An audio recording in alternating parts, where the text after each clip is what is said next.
Hey guys, welcome back to my channel, or if it's your first time, hey, I am happy to have you here. So today I really wanted to get into some tips I have for any of my aspiring professional dancers out there. I honestly just get a lot of questions all the time and I felt like addressing it to the masses. So let's get into it. So I guess let's just start a little bit about me, right? So I'm a professional dancer, duh, right? I've been dancing my entire life. I grew up in a competition dance studio, like the normal, what everybody kind of expects when they think of dancer, right? So with that being said, I grew up pretty much doing all styles, literally ballet, jazz, tap, hip hop, contemporary, everything, right?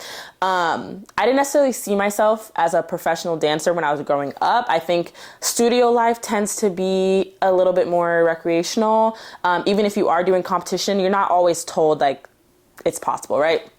And I think that ever since I have become a professional dancer and really have pushed myself in that route, I've just been wanting to kind of give back in that way. I think that's one of my main passions, honestly, just whenever I'm around any dancer that's 18 and under or about to enter the industry or wants to enter the industry, I think that people make it seem like it's this crazy, wild dream. And honestly, it is so possible. And I'm here to share that with you. More about me, right? Elementary and middle school, normal competition dance. In high school, I did also go to a performing arts high school. So I think most performing arts high schools in general are more modern and ballet based. So I think I really got into my technique side once I was in high school. I still was doing competition studio outside of it, so I was getting all the extra. And then I also went to college for dance. So I got my degree in dance. I went to UNC Charlotte and I loved that program so much that I was like, hold on. I think being in an arts high school and having professionals come in and just people that are literally from where I'm from too, it's the same thing I do right now, and kind of just inspires the youth and lets us know like, oh, okay, it's possible. So that's my job right now, is to let you know it's possible. If you are that person who's like, should I be doing this? Can I be doing this? Because my mom said I should be a nurse. My mom said I should be a lawyer. Well, I'm here to let you know that you can do, first of all, you could do both if that's what you really want. But secondly, it's possible. And sometimes I'm pretty positive, like me and my mom joke about it, but I'm pretty positive that I make more money than many adults that do whatever regular 9-to-5 type of job that they chose. So don't let anyone stop you. And let's get into the tips. Okay, so I have 5 tips for you guys today, and if you like them and you want more, please feel free to let me know in the comments and I will do some more. So my very first tip is going to be to have your materials ready, okay? By materials, I mean headshot, I mean resume, I mean reels. Have it ready, because when the time comes and someone says, oh my God, I love you, you're so great, let me have your X, Y, and Z. You want to make sure you have X, Y, and Z, you feel me? As far as resumes go, I know that as our younger dancers, we're like, what do I put on my resume, right? Okay, if you don't have any jobs, if it was something that you didn't get paid for, but it was still an event or some type of showcase, add that, okay? If when I was in college, any like concert or bigger kind of thing that I did show, I added that. Another great thing to do is to add your training. If I know that you did so-and-so's training program and I know that person, I may not know you and you might not have gotten a job from that, but I do know what kind of training they provide. I may know the type of choreographers that they bring in. All of that is just helpful, honestly. So adding in your training is very, very, very important for me to know, especially if you don't have any jobs. I think no matter what, you do need to have your training. Another thing too, guys, I'm going to try and do my best to add some examples. So I'll try and add as much as I can throughout. And if there's something that I didn't add and you're like, wait, I want an example, please let me know below too. But resume is one of those things. Don't mind my dog. Resume, just really make sure you have as much information as you can offer, okay? The top of it is mostly just your own personal information, but as you're going through from there, you want to have categories like stage or film and so on and so forth, and then training at the bottom, okay? So as much as you can, listen, everybody's got to start somewhere. Please don't be embarrassed to have less on your resume. The point is that we're all growing and we're learning, okay? One day my resume is going to be much longer than it is right now, but at the end of the day, I need to add what I have. So please make sure you do that.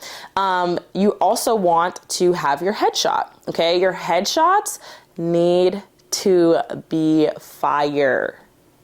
Need to be fire, okay? We really want to make sure that, let me just put it this way. If a choreographer really loves your headshot, they could book you straight off that. Because if it's not really about talent, or maybe your reel showed them enough, it comes down to look. Okay, many artists, they have a look that they want. If your look is fire, that could get you the job, just like that. Okay, I promise you that headshot is important. So I really want to make sure you have a really fire headshot, and that comes along with making sure you have a credible and really good photographer. So don't just get your friend, don't just get your homie. Now, I feel you because budget, but it's an investment in your career and your future, right? So you want to really make sure that you do have really great headshots, and make sure you have a versatile amount as well. So if it is a commercial type of job, like if it's giving Disney, then you want to make sure that you have that like nice, sweet, like I could be 17 if you need me to be type of headshot. Okay, very clean cut, like literally a plain shirt, something that's very clean, and just like a smile, just like it needs to give Disney, right? Another thing would be to have like a sexy, like, excuse me, sir, I'm in the middle of something.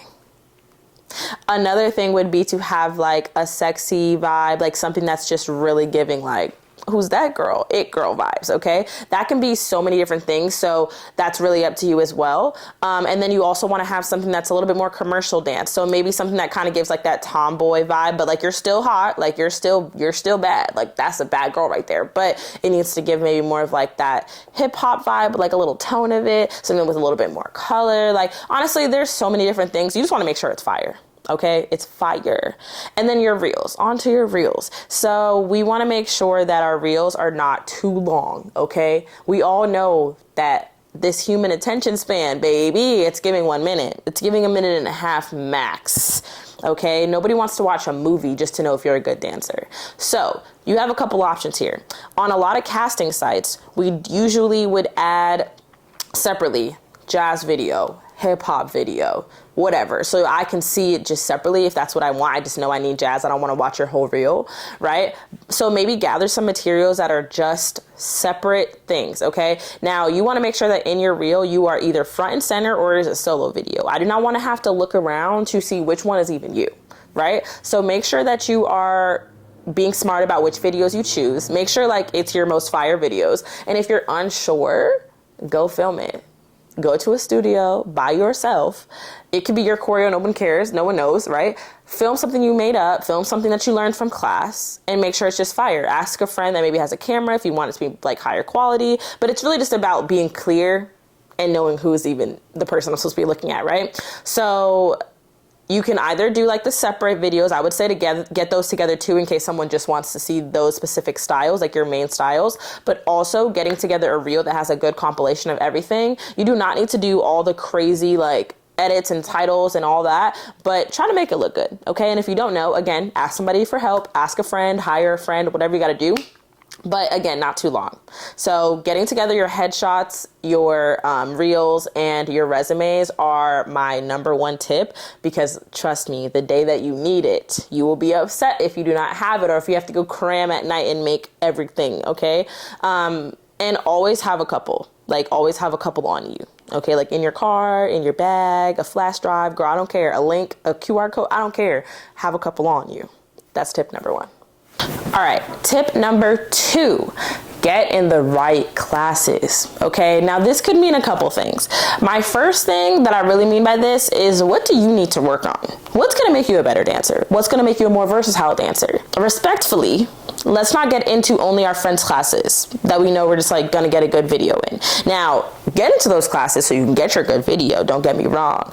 But are you getting value from that? Like, be real with yourself. And I'm not saying that your friends can't add value. What I'm saying is to be real with yourself. If you can get that choreo with your eyes closed, like not thinking, that might not be the class that you need to be in. You need to be in the classes that's gonna make you a better dancer. So just be smart about that, because that's also an investment. Like, we're paying money for this, right? Don't just be in the classes you feel comfortable in. The point is to be able to feel comfortable in all the classes, right? So if you notice that you're more of a technique girly and you're like, ooh, I really need to get into my hip hop bag, because you know that commercially we will be doing plenty of it. Like, if you think about your goals, right? What do you want to do? Do you want to be in a company? Do you want to be dancing for artists? Like, I'm dancing for artists. That's what I want to do. That's what I've always been wanting to do, right?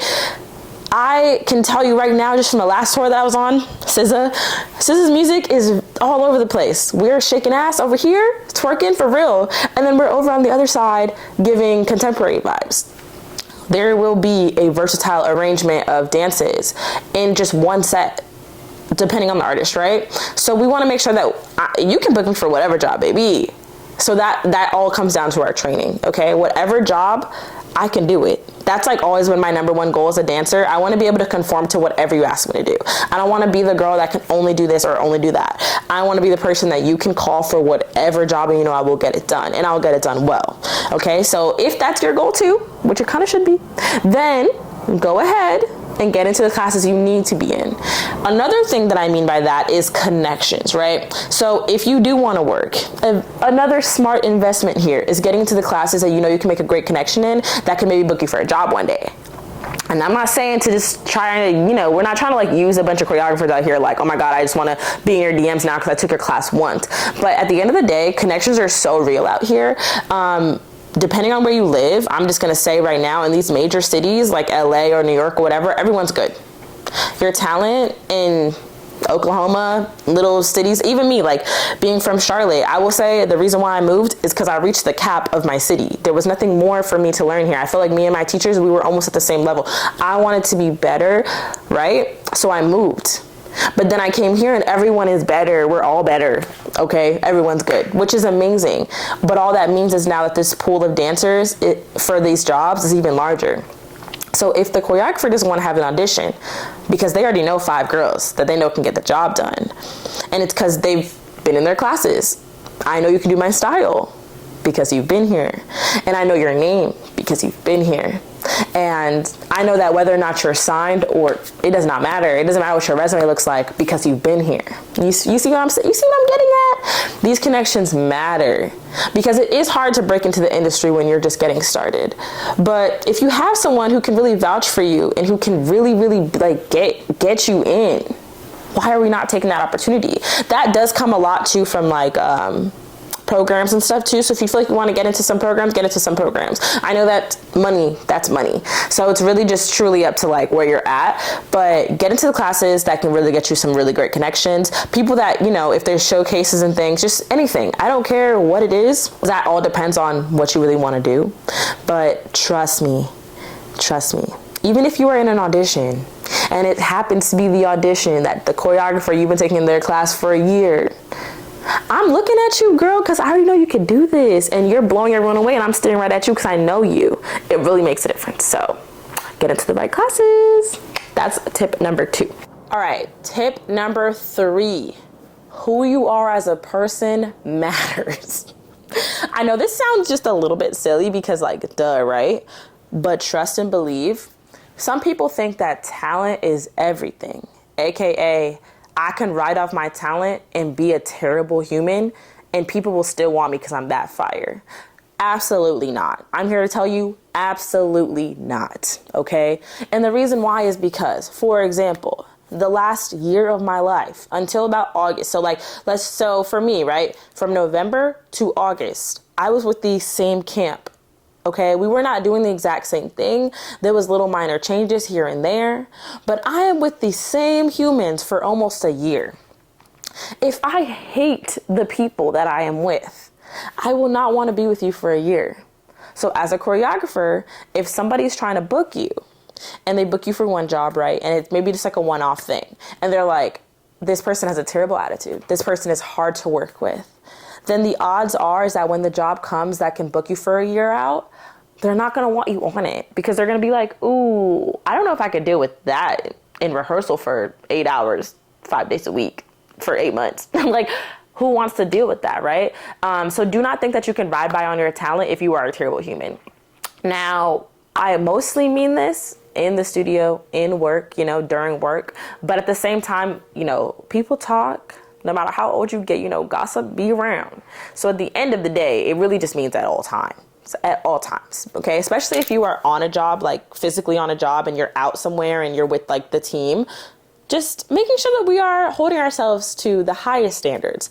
And professionally and personally, we are making good choices, okay? Because at the end of the day, people are listening. They are listening. They're listening. I'm listening. Okay, and I don't even got nothing to do with who's here and why they're here. Everyone's listening, okay? So you want to be a great person, because then that means that you can also be so talented and a great person, and now I want you around me all the time.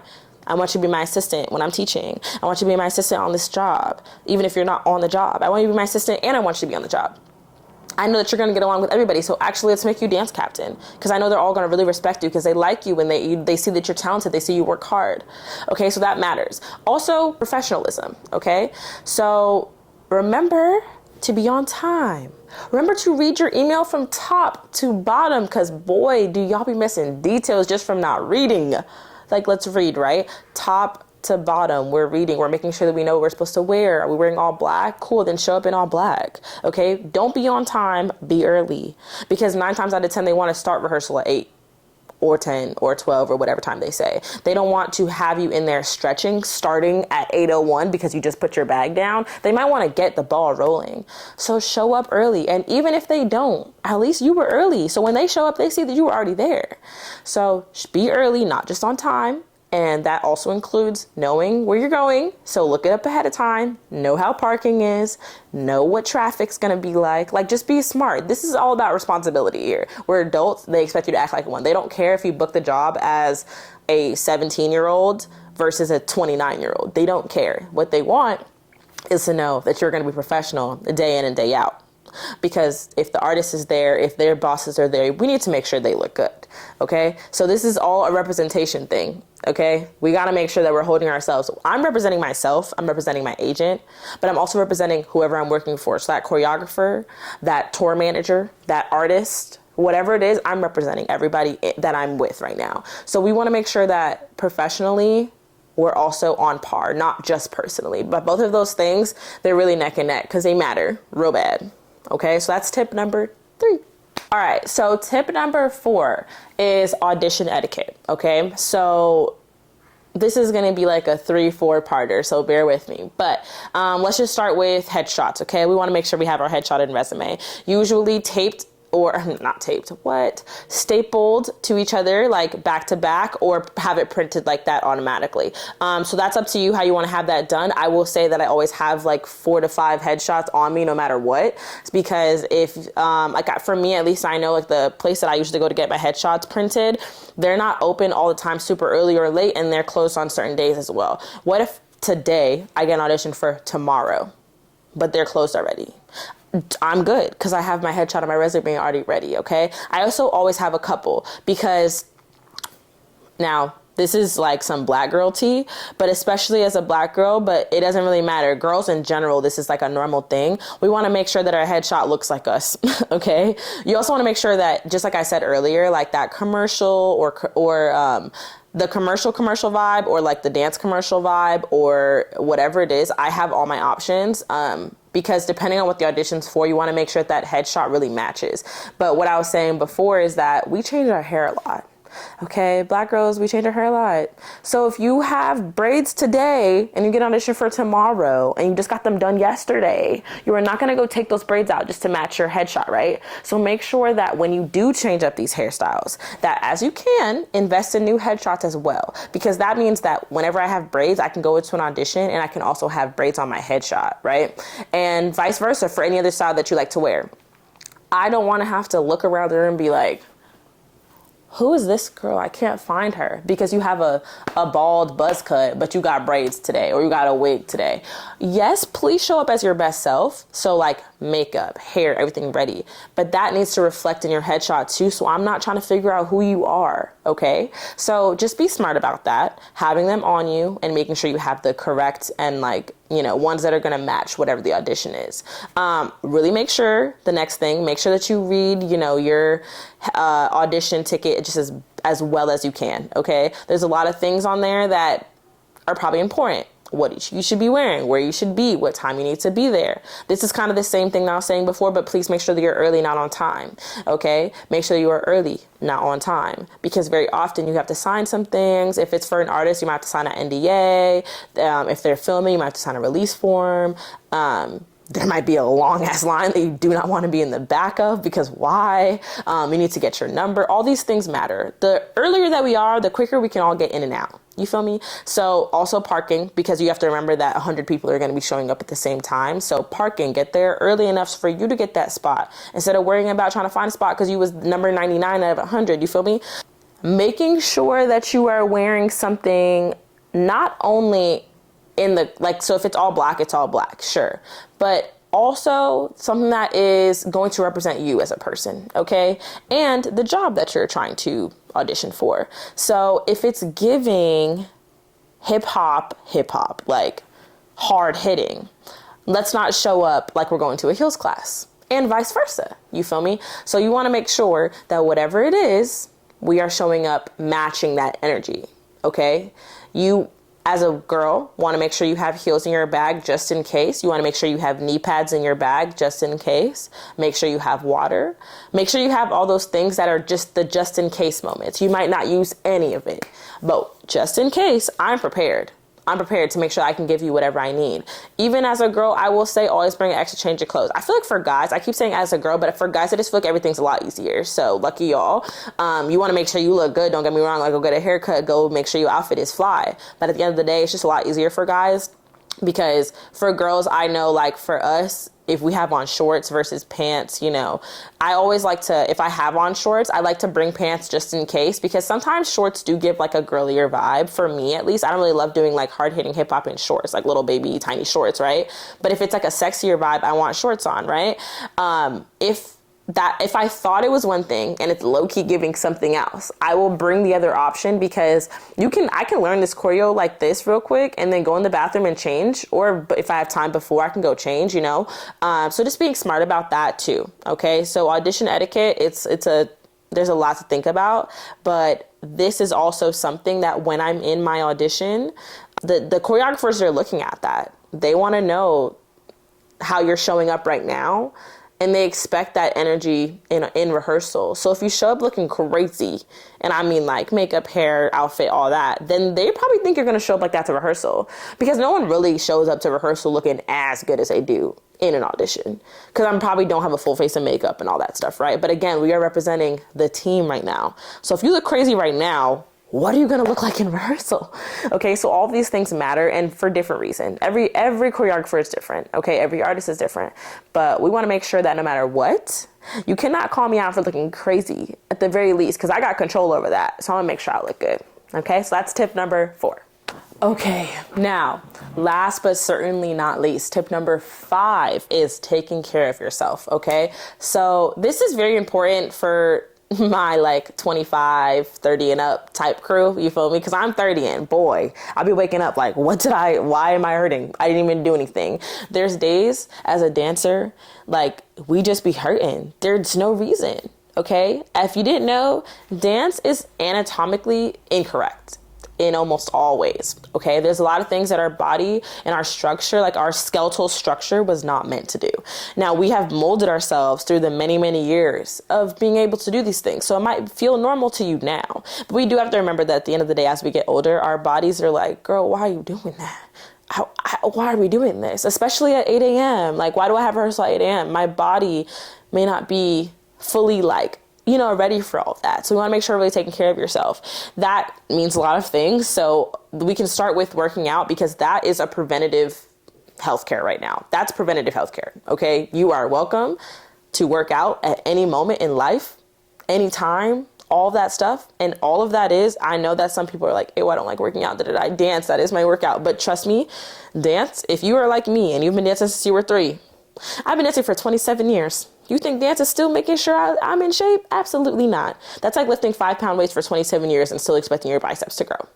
They're not, okay? So we want to make sure that we're physically fit and in shape. That doesn't mean you have to lift the heaviest weights or run the longest time and all that stuff. But what it does mean is that I am physically able to get through a show. And I don't just mean one number. I mean, if anybody's ever been to a concert, then you are well aware these concerts last 2 hours. Can you dance for 2 hours while running backstage for a quick change, having one little sip of water and running back on and still giving it everything you have? Because if you're not, then maybe you do need to go run. Maybe you do need to go to the gym. My muscle endurance and my cardio need to be above par. Okay? I'm not allowed to look like I can't handle this. Essentially, that's how your head needs to be thinking. Okay. So being physically fit is a big deal, but also taking care of your body as far as recovery goes. So go to the sauna after the gym. Make sure you schedule those massages. Make sure that you're rolling out, like foam roller. Anything that you feel like you need, like buy a massage gun, buy a foam roller, buy those like small, like little like balls that you can like roll your feet out on, anything at all. Especially while I'm on a job and I'm traveling, I have like those small little balls and I have like a really small foam roller, so I can bring those things with me when I'm traveling, okay? Because I want to make sure that after those long rehearsals or after those long flights or after that 2-hour show, plus a tech earlier, plus running around all day, I am good to go. So we want to make sure we're really taking care of our bodies. I don't mean that you have to be the skinniest person, the biggest, swollest, strongest guy, but what I do mean is that matters, okay? Now, luckily, this day and age, people are not so bent on how you physically look. But I'll tell you right now that even my friends that are plus size or whatever you want to call it, they can still get it down, okay, real bad with every single person I know that has like a 6-pack. So it's not just about how you look. It's about what you can do, what you are capable of, okay? And if you're unsure, challenge yourself. If you're unsure, then challenge yourself. Try to learn a show. Try to learn a piece and do it 3 times back to back. It doesn't matter what piece it is. I mean, it could be a class piece. Challenge yourself, learn that class and do it again and do it again. Go run on the treadmill for a mile and then hop into the studio right after and dance.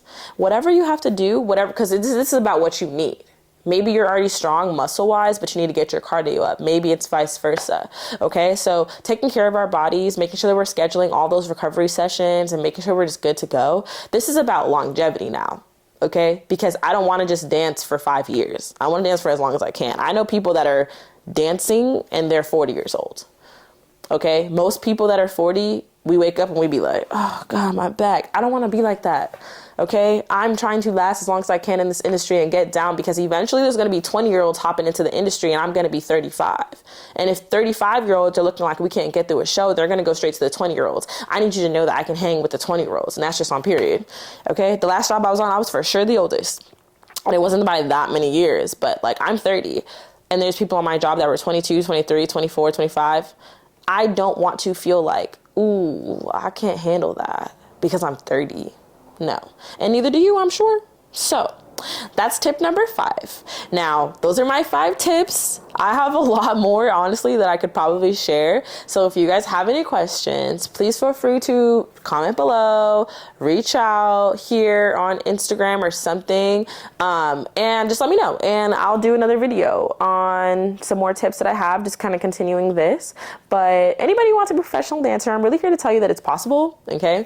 I'm not gonna lie, I sucked for like half of my life. Like I wasn't even good for real. And it has a lot to do with the people that I was around, like the teachers and stuff. It's not their fault. I mean, I'm just saying that's like the cap of the city. And if you're the teacher at the studio that I ended up at, then bet, that's okay. It's not your fault. It's no one's fault. It's just that's what I'm learning. And this also has a lot to do with this, what I'm talking about right here. I didn't know all of these things when I was younger to prepare myself for today, right? That's why I do what I do, because I want some people to be prepared. Okay. So whether you are a dancer that's watching this, you got this. Okay. I truly believe that. And there's space for everybody in this industry. So even when you feel like there's not, there is. Or if you are an educator, a teacher that's watching this, please share this with your students. I'm not saying you literally have to show them the video. I mean, share this knowledge with your students, because if they do want to be dancers, they should know. They should know what they're getting themselves into, okay? And it's kind of your job to prepare them for that, okay? So anybody who's watching this, thank you so much. Make sure you subscribe. I've got more videos coming and I can't wait. I will talk to y'all later, and Happy New Year. Bye.